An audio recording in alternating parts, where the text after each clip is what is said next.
Apa ada kejadian tidak masuk akal tapi terjadi? Contoh, logika berpikir gampang sekali nih. Diundanglah saya ceramah ke Jakarta. Pagi hari pesawat pertama jam 6 waktu Makassar.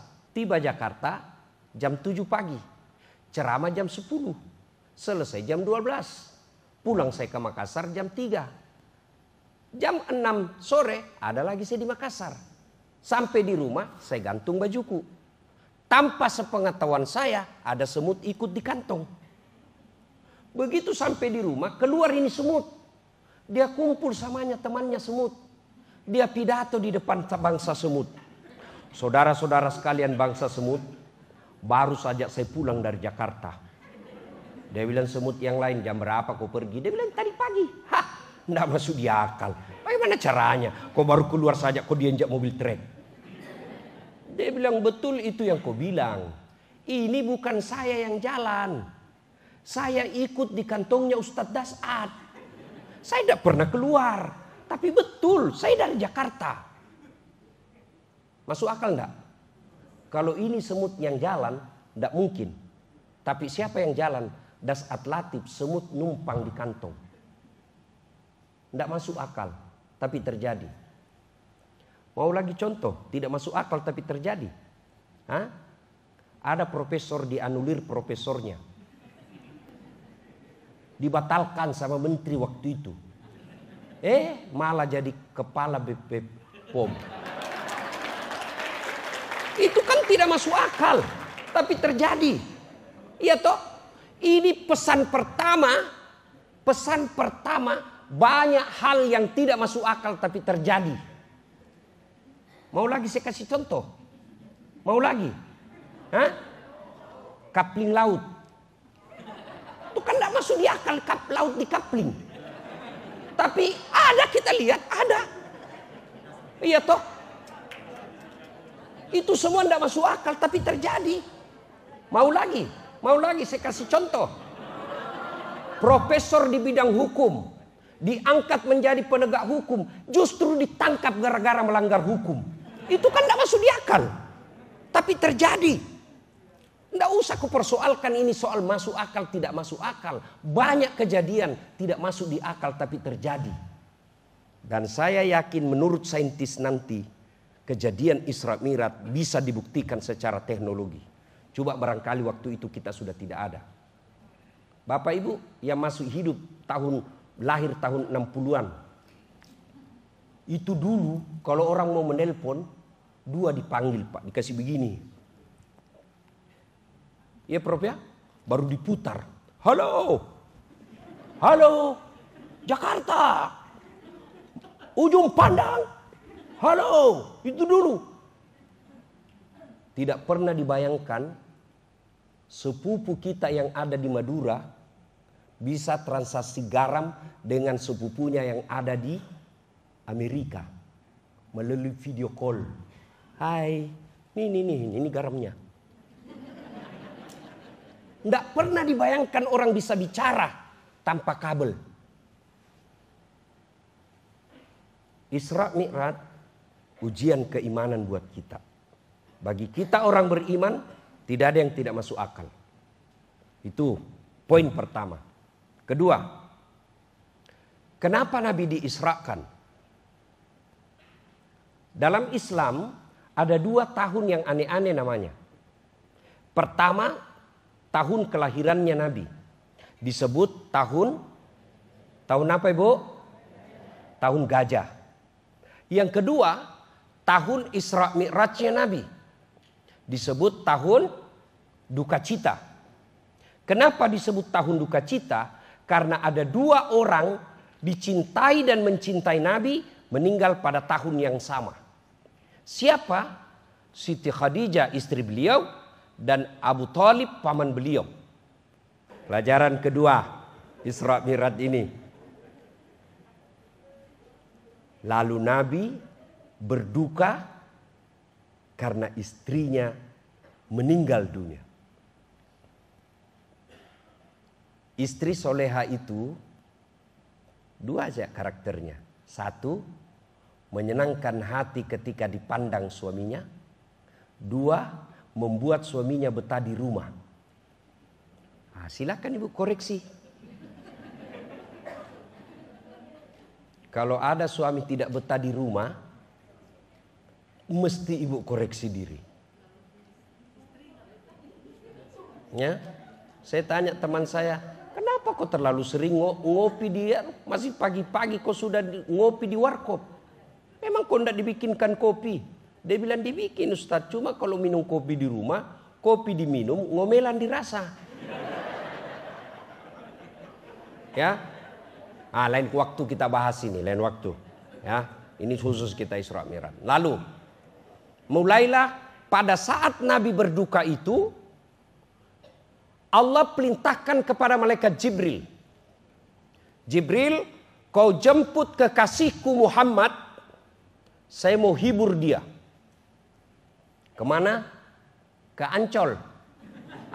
Banyak ubur-ubur. Kemana? Ke Bali. Banyak makhluk halus. Kemana? Langsung ketemu dengan Allah. Agar gampang dipaham. Diundang ke istana, pasti senang. Tapi yang jauh lebih menyenangkan, ketemu pemilik istana, presiden.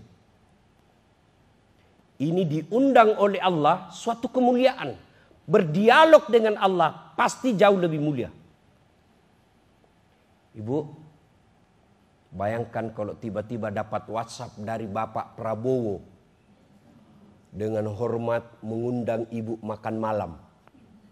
Saya yakin itu WhatsApp diumumkan satu kantor. Prabowo. Saya ajak dulu waktu Wapres pertama Pak JK, Wapres pertama. Ada kan waktu itu belum ada namanya WhatsApp, kartu lebaran.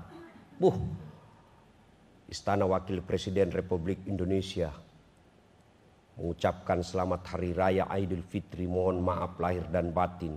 Taqabbalallahu minna wa minkum taqabbal ya karim. Tertanda Muhammad Yusuf Kalla. Itu kartu lebaran saya, Prof. Saya bawa pulang kampung. Saya kasih lihat semua sekampungku, Wapres. Padahal Wapres sudah pensiun. Kita sudah bangga bagaimana kalau Allah yang mengundang. Lalu turunlah malaikat Jibril mengambil kendaraan namanya burak. Dan jangan terhasut oleh gambar burak yang pernah kita lihat dulu di kampung-kampung. Perempuan, kuda badannya, kepalanya perempuan cantik, nengok ke kanan. Itu orang Yahudi yang gambar, Bu. Itu bakar itu kalau ketemu. Tapi keluarin dulu dari rumah. Jangan kau bakar dalam rumahmu, ikut rumah terbakar.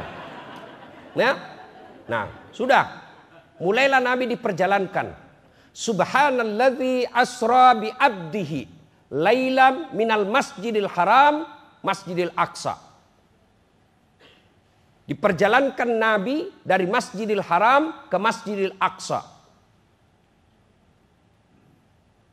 Kenapa harus ke Masjidil Aqsa? Tujuannya kan ke langit. Kan bisa dari Mekah langsung ke langit. Ngapain ke Masjidil Aqsa lagi? Boros. Sama kita di pegawai-pegawai negeri. Ada SPJ, tidak ada perjalanan. Ada SPJ-nya. Tapi dilihat, tidak ada perjalanannya. Sopir kasihan setengah mati pergi tanda tangan. Dia tidak dapat apa tapi dapat dosa. Nanti orang-orang yang suka bikin SPJ palsu, Pak, itu nanti kalau di akhirat disuruh masuk neraka jalan-jalan. Kau jalan-jalan, kau hobi sekali dulu jalan-jalan untuk kau masih aktif di pegawai ya. Kau jalanlah sekarang. Kenapa mesti diperjalankan lagi ke Masjidil Aqsa? Kan bisa dari Masjidil Haram langsung naik ke langit. Orang dari Jawa boleh langsung ke langit. Orang dari Makassar boleh langsung ke langit. Sama kalau dari Makassar mau ke Jakarta. Ngapain lewat Surabaya dulu? Boros anggaran. Allah jawab. Kenapa diperjalankan? Linuriyahu min ayatina.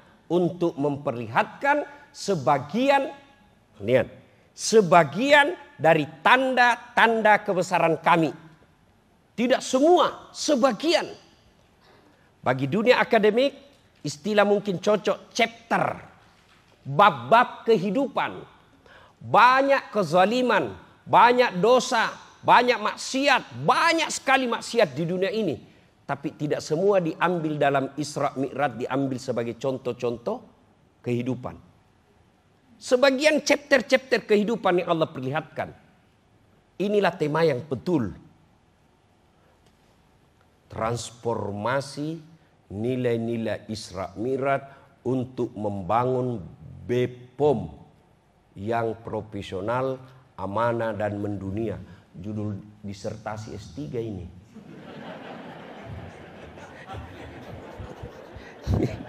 Beginilah kalau profesor jadi bos.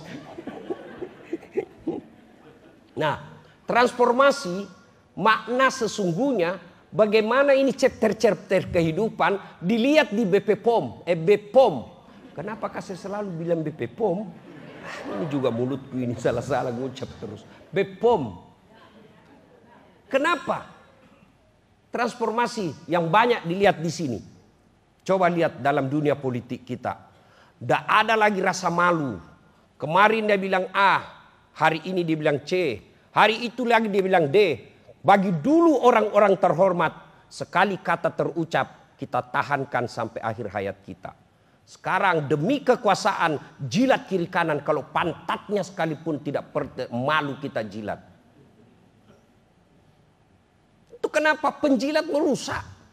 Kalau orang diangkat pejabat karena menjilat, kasihan orang yang doktor ke luar negeri, punya kompetensi, punya keahlian, memperbaiki negaranya, tersingkir karena dia tidak punya mental penjilat. Dan orang-orang pintar dan berkarakter, lebih baik dia sengsara hidupnya daripada dia korbankan prinsip hidupnya. Orang penjilat merusak sistem kita. Di BPOM ini tidak usah jadi penjilat. Tidak usah cari muka. Ibu-ibu sudah punya muka. Dan sekarang Prof. Taruna tidak perlu dijilat karena beliau tahu mana orang yang kompeten, mana yang tidak. Tinggal siapkan. Bagaimana mempersiapkan diri? Isi otak. Sekarang hanya orang masa bodoh yang tidak mau pintar. Beda zaman saya dulu mau belajar. Belum tentu ada kitab meskipun ada uang. Sekarang namanya medsos. Tanya apa aja di situ dia bisa jawab. Ada lagi tuh namanya Meta. Kau tulis dia lengkap semua penjelasannya. Ada lagi namanya Google Translate. Mau kau bahasa apa saja dia bisa terjemahkan. Saudaraku, terutama bapak-bapak juga yang punya kompetensi, yang punya kewenangan mengangkat pejabat, mengangkat anak buah kita posisi suatu jabatan, jangan angkat mereka karena modal menjilat. Boleh mereka bersilaturahmi ke istri, boleh mereka datang ke rumah, tapi jangan silaturahmi datangnya itu mempengaruhi posisi jabatan. Dia diberi posisi dalam hati, tapi bukan posisi dalam jabatan. Karena kalau diberikan jabatan tidak sesuai kompetensinya, agama kita mengajarkan tunggu kehancurannya.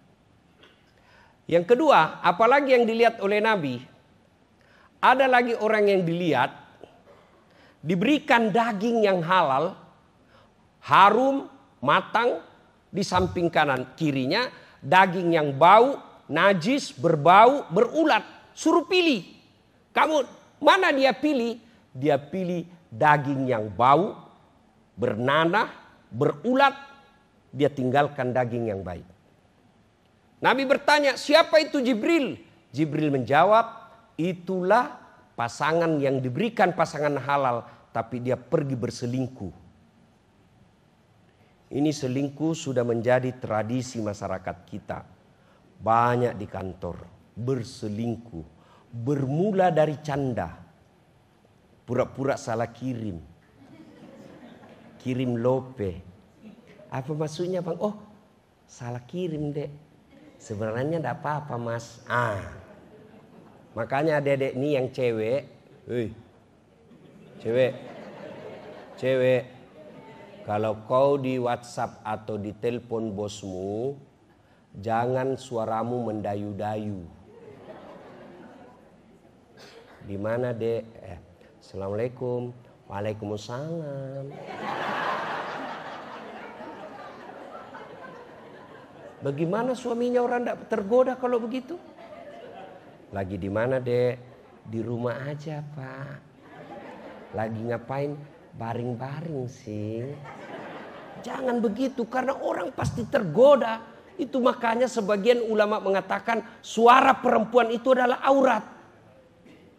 Coba kalau kau tegas. Assalamualaikum, Dek. Waalaikumsalam.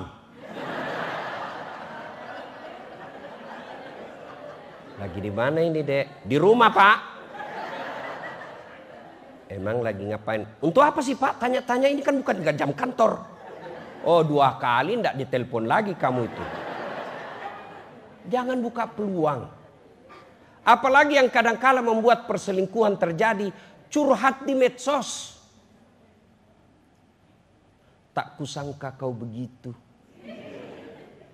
Kesepian banget. Di mana di kau? Itu bibit-bibit terjadinya perselingkuhan. Kita mulai dari yang kecil-kecil. Kertas kantor dibawa pulang. Hari ini 1/4 rim. Nggak ketahuan, 4 hari kemudian 1/2 rim. Hari berikutnya 1 rim. Kenapa? Anaknya lagi nulis skripsi.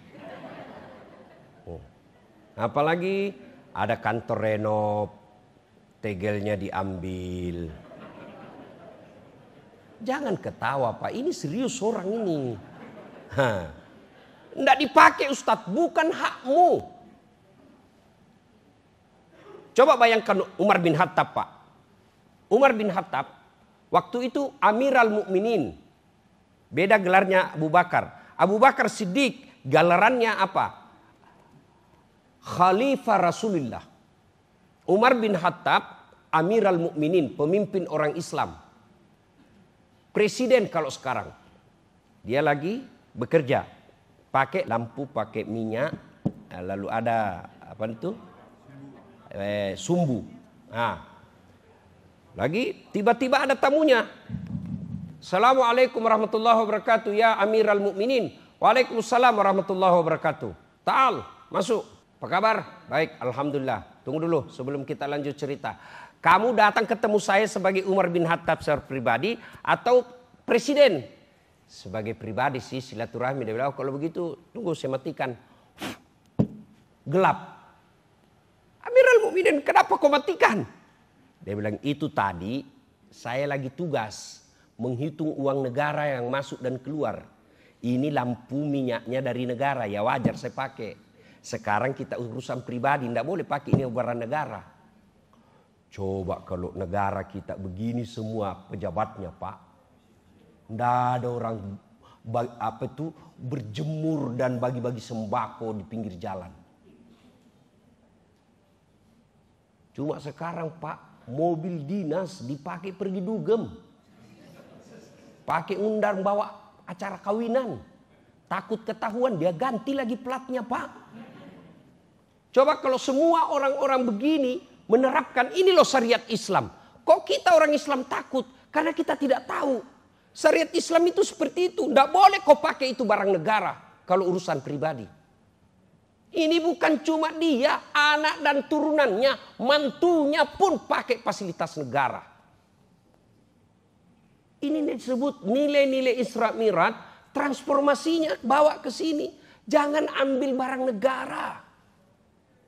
Ini adik-adik sekalian yang masih bersih-bersih otaknya dan moralnya, pelihara ini. Yang lalu sudahlah, kalau kita lihat senior-senior kita banyak menyalahgunakan uang negara, ya mudah-mudahan berikan taubat oleh Allah. Tapi jangan dicontoh. Luar biasa saya lihat pidatonya Bapak Prabowo baru-baru ini ke depan tentara dan polisi.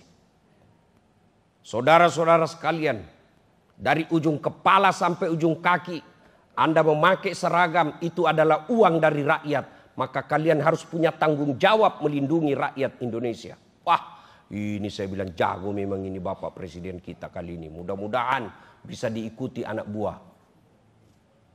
Bermulalah dari diri kita sendiri. Jangan biasakan gunakan itu komputer kau pakai main game. Kalau kau tidak punya kerja, jangan gunakan itu komputermu untuk main game. Karena itu urusan pribadi. Apalagi kau pakai menjadi judi online. Game online. Maaf ya, maaf. Mohon maaf. Ada prinsip orang dulu-dulu. Kalau bisa dipersulit, kenapa dipermudah? Terbalik. Birokrasi modern itu, kalau bisa dipermudah, kenapa dipersulit?